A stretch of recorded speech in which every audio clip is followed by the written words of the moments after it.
Washington, D.C. last night. Guess who's coming to dinner?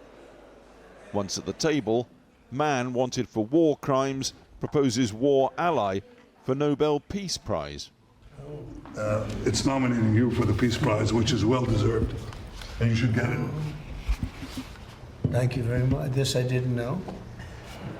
Benjamin Netanyahu is wanted by the International Criminal Court as, quote, allegedly responsible for war crimes of starvation, attack against civilian population, murder, persecution and other inhumane acts.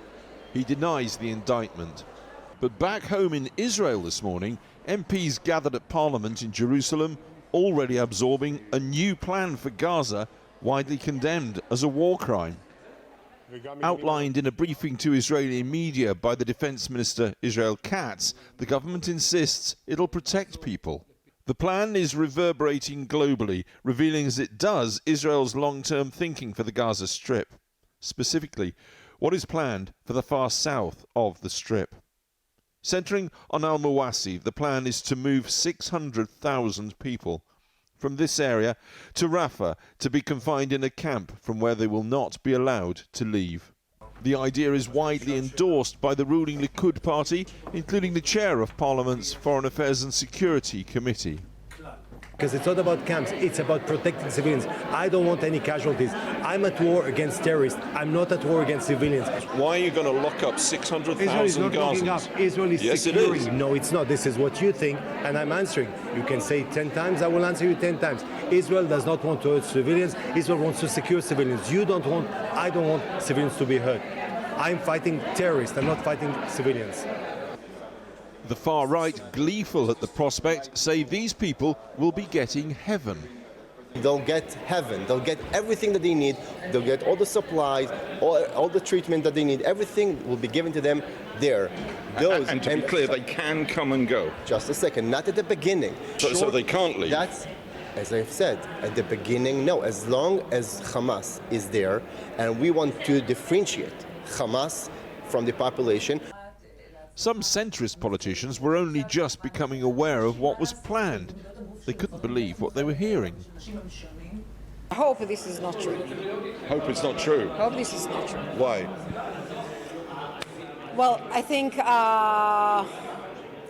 we have to find a solution for everyone and every civilian in Gaza that will have to end this war as soon as possible. I don't think what you mentioned just right now about these 10 cities, or how the way it's called, this is the right way to end the war.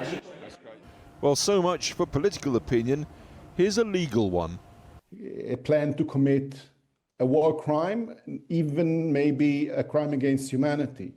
International law, modern international law, is very clear about the prohibition on forcibly transferring people, definitely whole communities, and moving them against their will to a certain location.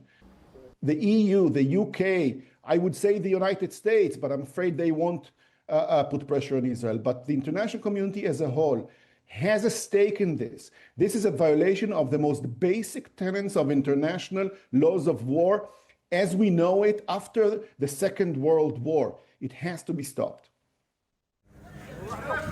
That may be coming. This is Gaza now, day 641. A three-story block of flats in Deir al-Balah, targeted by Israel at 3 this afternoon. 4 people killed, several more injured, and some unaccounted for.